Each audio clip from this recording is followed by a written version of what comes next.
brought to you by Silver Pumps. Top quality और consistent performance के लिए सिर्फ सिल्वर पंप नाम याद रखना। क्या सचमुच अब उत्तर प्रदेश की सरकार के सिस्टम में नए माफिया पैदा हो गए हैं जो सरकार को ही चुनौती दे रहे हैं, नए तरीके से सरकार पर दबाव बना रहे हैं? यह कहना है डीजीपी का। आज हम समझने की कोशिश करेंगे कि क्या ऐसे लोग जो लगातार सरकार के खिलाफ बोल रहे हैं, जो अपने ही सिस्टम में अधिकारियों के खिलाफ बोल रहे हैं, क्या इशारा उनकी तरफ है? नंदकिशोर गुर्जर, सुरेंद्र मैथानी, अगर हाल के दिनों में देखा जाए तो इन लोगों ने सीधे सीधे चैलेंज किया है। हम समझने की कोशिश करेंगे। इसके अलावा उमा भारती कैसे नंदकिशोर गुर्जर के साथ पूरी तरीके से खड़ी हैं और दिल्ली कूच करने के नंदकिशोर गुर्जर के प्लान को फिलहाल उन्होंने रोका है, तो क्यों रोका है यह भी समझेंगे। और क्या जियाउर रहमान बर्क नए आजम खान बनते जा रहे हैं?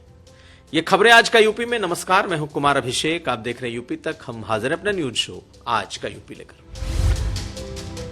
तो डीजीपी प्रशांत कुमार ने एक कार्यक्रम में यह कह दिया कि माफिया तो रहे नहीं, लेकिन अब नए किस्म के माफिया पैदा हो गए हैं जो सरकार पर अनुचित और अनावश्यक दबाव बनाने लगे हैं। खैर, कौन है ये हम समझेंगे, लेकिन उसके पहले हम आपको दो कहानियों से रूबरू कराते हैं।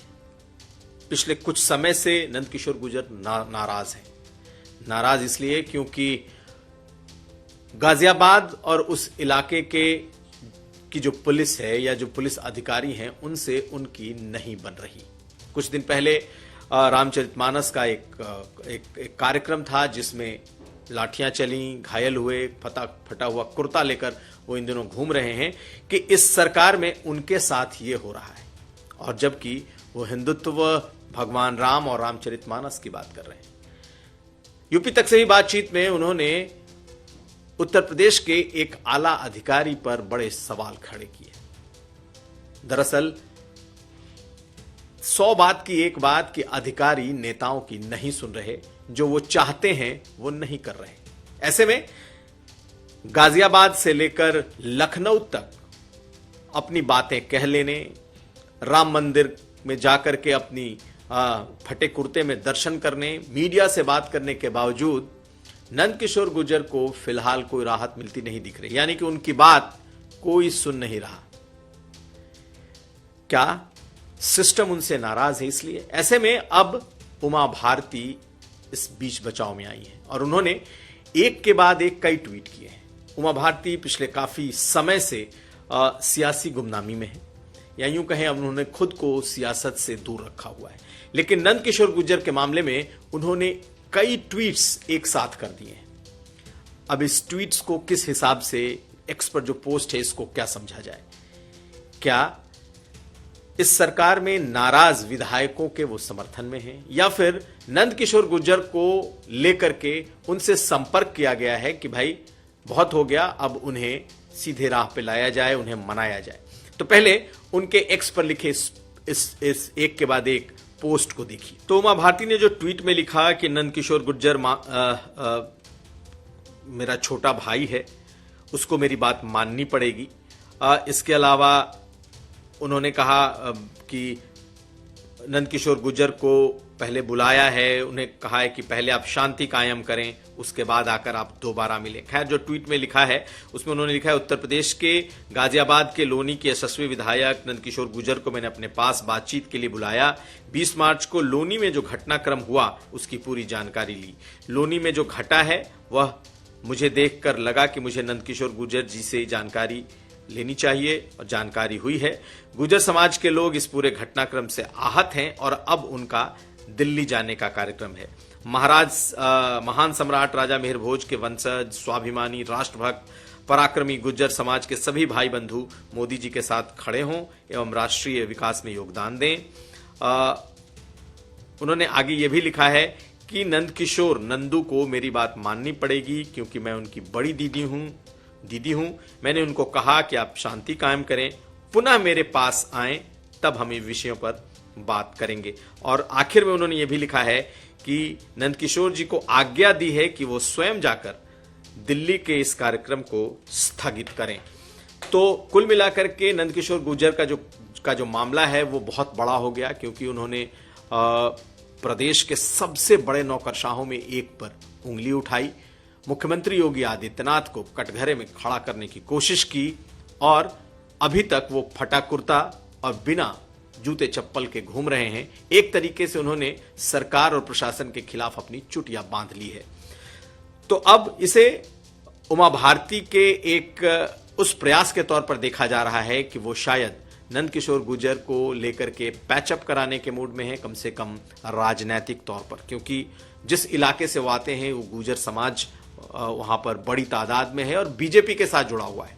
ऐसे में कहीं ना कहीं उमा भारती को अप्रोच किया गया है कि वो इस मामले में शांति समझौता कराएं। लेकिन हमने आपको इसके पहले बताया था कि डीजीपी ने क्या कहा, हम उस पर आएंगे, लेकिन आप पहले सुनिए कितने नाराज हैं नंदकिशोर गुर्जर। एक अधिकारी क्या सरकार हो सकता है? एक अधिकारी अगर बेईमानी कर रहा है, प्रदेश को लुटवा रहा है, लूट रहा है अपने नीचे कुछ लोगों के द्वारा, तो वो बात जब प्रामाणिक रूप से सामने आए तो मैंने माननीय मुख्यमंत्री जी तक अगर वो बात पहुंचाई और उसको रुष्ट होकर के और इस तरह की दुष्टता करा दे कि मेरी हत्या की साजिश रच ले, मेरी हत्या करनी है कहीं और कर देते। दूसरी तरफ ताजा मामला कानपुर का है, जहां पर शोभा यात्रा निकालने के दौरान प्रशासन से विवाद हुआ है रामनवमी के समय, और पूरी बीजेपी इस वक्त कानपुर की जो है वो पूरी तरीके से कानपुर के प्रशासन से नाराज है। नाराज ही नहीं है, गुस्से में है। वजह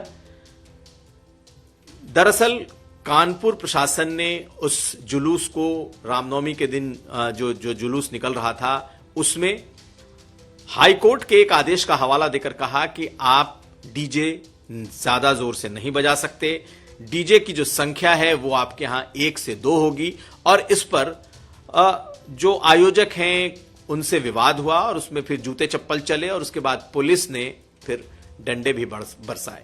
उसके बाद उस पूरे इलाके में दुकानों को बंद करने की कोशिश की गई, अफरा तफरी मची और ऐसा लगा जैसे वहां कानून व्यवस्था की स्थिति उत्पन्न हो जाएगी। उसके बाद कानपुर पुलिस ने बड़ी कार्रवाई करते हुए 180 लोगों पर मुकदमे दर्ज कर दिए और 12 उसमें ऐसे हैं जो सीधे बीजेपी के पदाधिकारी, आरएसएस के अलग अलग संगठनों के पदाधिकारी हैं और इन सबों पर नेम्ड एफआईआर किया गया है। और उसके बाद सुरेश मैथानी जो कि विधायक हैं वो भड़क पड़े हैं। सिर्फ अकेले विधायक ही नहीं, पूरी बीजेपी भड़की हुई है। सुनिए क्या कहा है सुरेश मैथानी ने कि अगर पुलिस वाले इस तरीके से कर रहे हैं तो आग से खेल रहे हैं। ये भी सुन लीजिए। पहले वो जांच कर लें, विवेचना कर लें, तथ्यों को देख लें, तब ना उस पर करेंगे। ऐसे बिना विवेचना के आप ऐसे गिरफ्तारी कर दोगे तो फिर तो ये आग में घी डालने के बराबर हो जाएगा और फिर ये आग बहुत बड़ी दिखाई दी जाएगी जो हम लोगों के कंट्रोल के बाहर हो जाएगी। तो एक तरफ नंदकिशोर गुर्जर का प्रकरण, दूसरी तरफ अभी 2 दिन पहले हुआ कानपुर का प्रकरण, और दोनों में पुलिस और प्रशासन पर बीजेपी से जुड़े लोग ही बहुत ही गंभीर सवाल खड़े कर रहे हैं। हालांकि बहुत सारे विधायक हैं जिन्होंने कई बार वक्त वक्त पर प्रशासन पर सवाल खड़े किए हैं, लेकिन इसी दौरान डीजीपी का भी एक बयान आया और डीजीपी ने कहा कि माफिया तो अब रहे नहीं, एक नए किस्म के माफिया पैदा हो गए हैं जो सरकार और प्रशासन पर दबाव बना रहे हैं। सुनिए डीजीपी प्रशांत कुमार को। महानगरों में देखा गया है कि एक अब तो कोई बड़ा माफिया यहां बचा नहीं। आप सभी जानते होंगे कि पूरा प्रदेश दस्यु मुक्त, माफिया मुक्त हो चुका है, लेकिन एक नए तरह के माफिया है जो अच्छी पोजीशन पर रहते हुए गठजोड़ बनाते हैं। और मुझे यह दुर्भाग्य है कि जो प्रजातंत्र के मूल स्तंभ हैं उनसे जुड़े हुए लोग हैं जो एक नेक्सस बना के और पुलिस पे प्रेशर पैदा करते हैं। अगर आप इन तीनों बातों को, इन तीनों कड़ियों को एक साथ जोड़ेंगे तो ये लगेगा कि सरकार के भीतर से भी आवाज उठने लगी है कि बीजेपी, खास करके पार्टी, विधायक या फिर कई संगठनों के पदों पर बैठे हुए लोग अब अनुचित तरीके से दबाव बना रहे हैं। और यह बात खुद डीजीपी प्रशांत कुमार ने कार्यक्रम में कह दिया है। इसका मतलब है कि चाहे विधायक हो, चाहे पार्टी हो, पार्टी के संगठन के बड़े नेता हो, ये तमाम लोग इस सरकार पर दबाव बनाने की कोशिश कर रहे हैं, लेकिन दबाव नहीं बना पा रहे हैं। तभी उमा भारती को बीच बचाव के लिए आना पड़ रहा है और तभी कानपुर में विधायक और पार्टी के बड़े नेताओं को पुलिस को धमकी देनी पड़ रही है और खुद पुलिस के आला अधिकारियों ने भी यह कहना शुरू कर दिया है कि अब प्रशासन के भीतर ही नए तरह के लोग पैदा हो गए हैं जो अनुचित दबाव बना रहे हैं। तो क्या ये एक नए टसल की ओर, एक नए संघर्ष की ओर इशारा कर रहा है? सरकार, संगठन, विधायक क्या उस ओर इशारा कर रहा है? हालांकि सरकार और ब्यूरोक्रेसी से नाराज तो उत्तर प्रदेश के ज्यादातर विधायक और मंत्री मिल जाएंगे, लेकिन अब यह खुलकर लड़ाई दिखाई देने लगी है और सिर्फ एक तरफा लड़ाई नहीं है। अब तो प्रशासन की तरफ से उन्हें सड़क पर भी जवाब दिया जा रहा है और इस तरीके से भी जवाब मिल रहा है। अगली खबर, तो क्या जियाउर रहमान बर्क अगले आजम खान की राह पर निकल पड़े हैं, या यूं कहें उन्हें भी अगला आजम खान की तरह बनाया जा रहा है? आजम खान की शख्सियत को तो शायद वो फिलहाल मैच न कर पाए, क्योंकि आजम खान जिस तरीके के सियासी शख्स रहे हैं वहां तक पहुंचना मुश्किल है, लेकिन जो हश्र आजम खान का हुआ है, क्या जियाउर रहमान बर्क के हालात भी वैसे हो सकते हैं? हम इसलिए कह रहे हैं क्योंकि याद करिए, चाहे वो 2013 में मुजफ्फरनगर दंगे में साजिश के आरोप लगे हों, या फिर जौहर यूनिवर्सिटी में धांधली, जमीनों में हेराफेरी, जन्म प्रमाण पत्रों में हेराफेरी, शत्रु संपत्ति कब्जा करना, ऐसे तमाम आरोपों के बाद अब आजम खान न सिर्फ जेल में हैं, बल्कि उनकी सियासत भी बेहद नीचे स्तर पर आ गई है। यानी कि कहां वो अर्श पर हुआ करते थे और सियासी रूप से वो जेल में भी हैं और उनका परिवार सियासी फर्श पर आ गया है।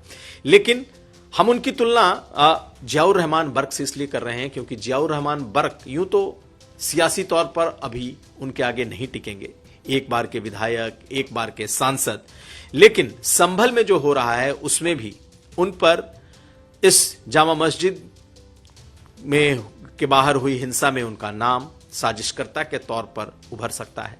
उनसे पूछताछ चल रही है, एक राउंड पूछताछ हो चुकी है, उन पर कई मुकदमे दर्ज हो चुके हैं। एक उस मामले में साजिश का आरोप है, दूसरा उनके घर का जो बिजली चोरी के आरोप उन पर लगे हैं। याद करिए, आजम खान पर भैंस चोरी के आरोप लगे थे। इसके अलावा उनके घर का नक्शा पास नहीं है। तो हश्र कुछ वैसा ही दिखाई दे रहा है। इसीलिए इन दिनों कम से कम संभल में लोगों की जुबान पर है कि क्या जियाउर रहमान अगले आजम खान साबित होंगे। हमारी नजर रहेगी। अगली खबर, और अब आपको हम दिखाते हैं गाजीपुर में अफजाल अंसारी कैसे रेलवे स्टेशन का औचक निरीक्षण करने पहुंच गए। तो अफजाल अंसारी ने यह दिखाने की कोशिश की है कि जो नए रेलवे स्टेशन बन रहे हैं वहां पर किस तरीके का घटिया काम हो रहा है, ये उन्होंने कैमरे पर दिखाने की कोशिश की है।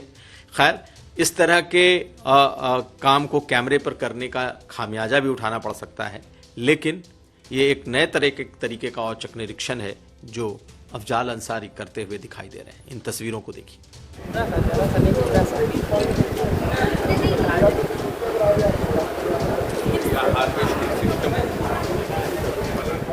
आपको हमारा ये वीडियो कैसा लगा कमेंट करके जरूर बताएं। आप मुझे एक्स पर @KRAbhishek6164 पर फॉलो भी कर सकते हैं। हमारे इस वीडियो को अगर अच्छा लगे तो लाइक करें, शेयर करें और सब्सक्रिप्शन का बटन जरूर दबाएं।